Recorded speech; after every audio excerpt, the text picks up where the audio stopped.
This is an Ellis Mowers and More small engine vlog. Stay connected on Instagram and Facebook at Ellis Mowers and More. Comments or questions? Leave them below or email me, ellis@ellismowers.com. And as always, like and subscribe for more small engine content. On today's small engine vlog, we're going to talk about Cub Cadet lawn tractors. More specifically, some of the ones that you may find on the used markets now.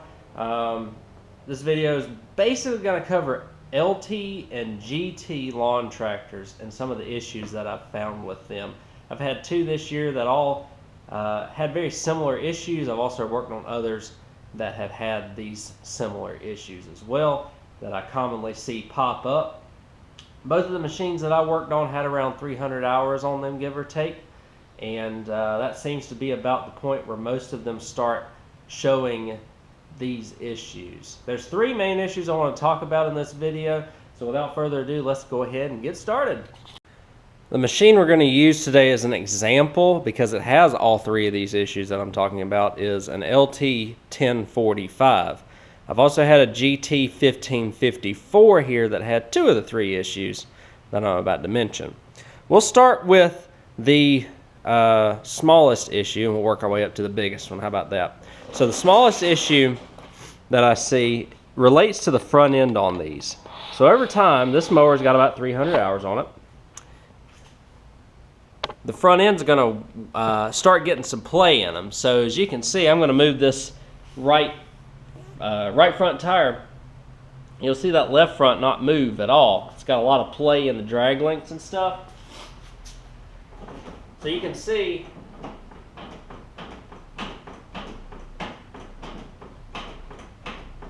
that you have a lot of play right there.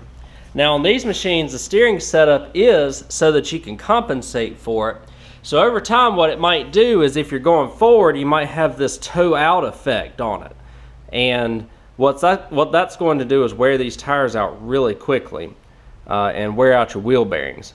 One thing you can do, and what MTD and Cub Cadet have done, which is a really good idea, and I'll get you down there to show you, is that these drag links, there's two on this, one on each side. Some machines may only have one, but these are adjustable drag links. So what you can do is you can take a nut off right here, which I believe is a 9/16, disconnect this, take this nut off back here, or loosen it, and you can turn this drag link, or this mounting point here, that has the little ball on it for the tie rod, and turn that in or out depending on what way you need to go with it.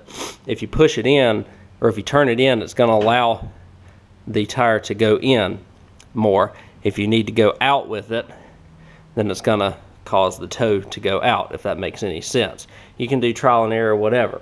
But what you can do to compensate for these worn drag links, if you don't want to replace the entire steering assembly, is you can make it so like this machine will drive straight, the wheels will track straight, but when you go in reverse, they'll actually toe themselves in, but you're not riding in reverse very long, so you'd rather have that happen than having to battle like hard steering and toe out and wearing out the tires going forward all the time.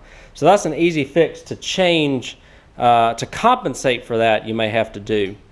So let's go ahead and move on to the second issue. And the second issue revolves around these mower decks. And so what's going on with these mower decks, and a lot of these, both this 1045 and the GT 1554 had not only the front end issue, but the deck issue. This one has since been fixed and welded, but it seems like in this spot right beside the deck mount here on the left side in the front, it must be something with the way that the blades turn and cake grass up on the front of the deck and the turbulence, but it will often wear a rust hole out right there on the deck. And if you don't compensate for it, it'll keep getting larger and larger, and eventually it's going to compromise your front deck mount. When looking at the rest of the deck, it's actually in really good condition. Like I said, I think it's just something with the blades and how they turn and cake grass up in this certain area that causes this. Or it could be where the grass comes out from the tire here whenever you're turning or going down the going down paths, especially on the left side. It may kick up that grass that discharged from the last lap you did or something along those lines, and cake up along this area right here. And if you don't keep it clean or don't clean under your deck very often, it'll cake up and just have that moisture and start working that rust and make that rust hole. That rust hole was about this big. It wasn't huge, but if it wasn't addressed soon, it was going to eventually creep over into this deck mount. So keep that in mind. That's the biggest weak spot on these decks. Sometimes I'll see them rust a little bit right here too. This one doesn't appear to have that. So finally, let's move on to the biggest issue that I find mostly on these LTs, but also a lot of other model Cub Cadets that are kind of on the lower end of the spectrum. And that's going to be this particular engine. You're going to find them on a lot of older Kohler, or you're going to find a lot of them on the lower model Cub Cadets, like a lot of the 1000 series lawn tractors have these. I think some of the XT1s and stuff might have them. It's one of their big, one of their biggest suppliers, I guess, for Cub Cadets is Kohler if you don't have a Kawasaki. One thing I do want to mention though is that the GTs and some of the higher level LTs have the twin cylinder Kohler Courage, or they may have a 7000 series or something along those lines. The twin cylinder Kohlers are great. If you find one with a twin cylinder, you probably have found a pretty good machine. And so what the issue is around is this single cylinder Kohler Courage. A lot of issues surrounding these. Let me get started with them. I've already put this one back together.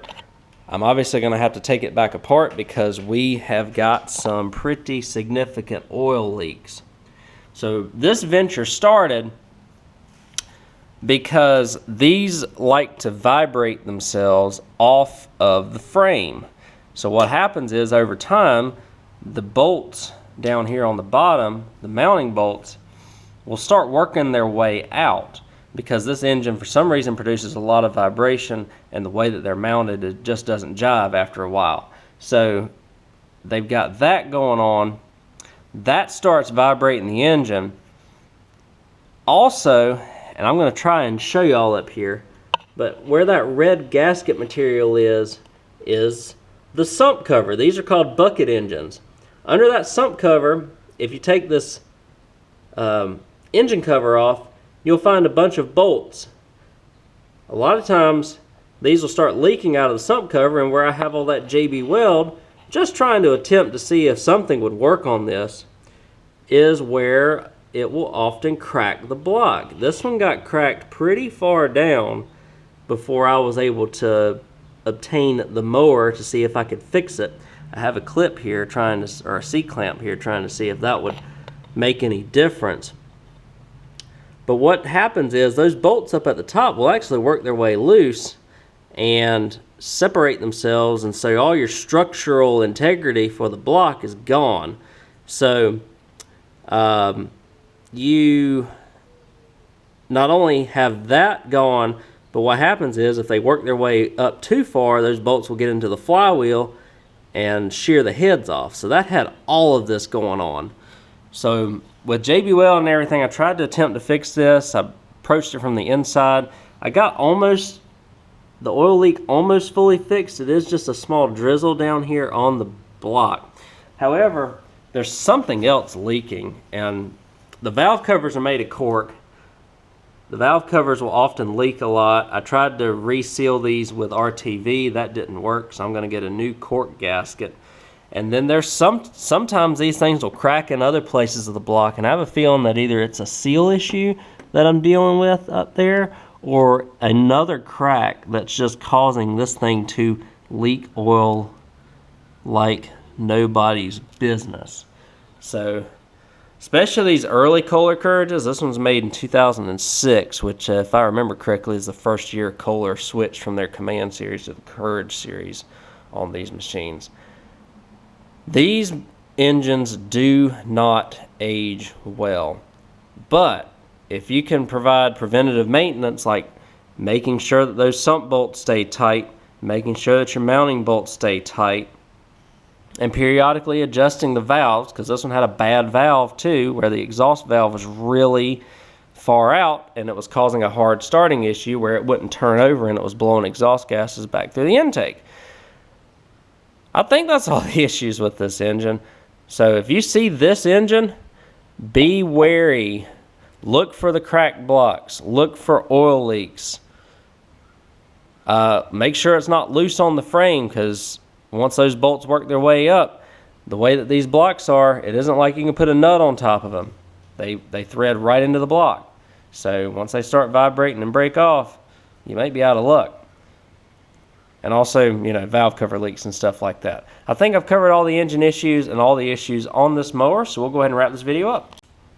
Alright guys, so that's it for this video. I hope this video helped you out, especially if you're looking at buying a Cub Cadet lawn tractor that may be used or a few years old. I think a lot of these were made like around 2006 up to like 2012 or so. And then I think the XT1 and those models started becoming more popular, or the standard. And then everything just kind of stemmed off of that. But these are definitely a step up. You just got to keep in mind, especially those Kohler singles. If you can find a twin, that's the ticket right there. If you're looking at buying a Cub Cadet, I know they're made by MTD. They're made to a higher standard than your standard, say, Troy-Bilt or Boland's lawn tractor. So they've got upgraded parts and things along those lines. And they don't age too bad compared to some other machines. They'll usually last a little while. Like I said, this one probably was just used for about 300 hours, and like I said, it was just used. As long as it worked, it worked. Periodically look at the oil, change the oil, and that's the way that it was. That's the way most people are going to use their mowers too. We're going to see if I can get more longevity out of this. You've already seen some videos on this machine as well. I would love to be able to get this to where it's not hemorrhaging oil, because if I can do that, this is actually going to be a really nice machine for somebody. So stay tuned for that if you find that interesting. But thank you if you are just looking for like a buyer's guide. Thank you all for watching this video, and please consider subscribing to the channel, liking the video. Helps everybody out. So until next time, thanks again. We'll catch you on the next one.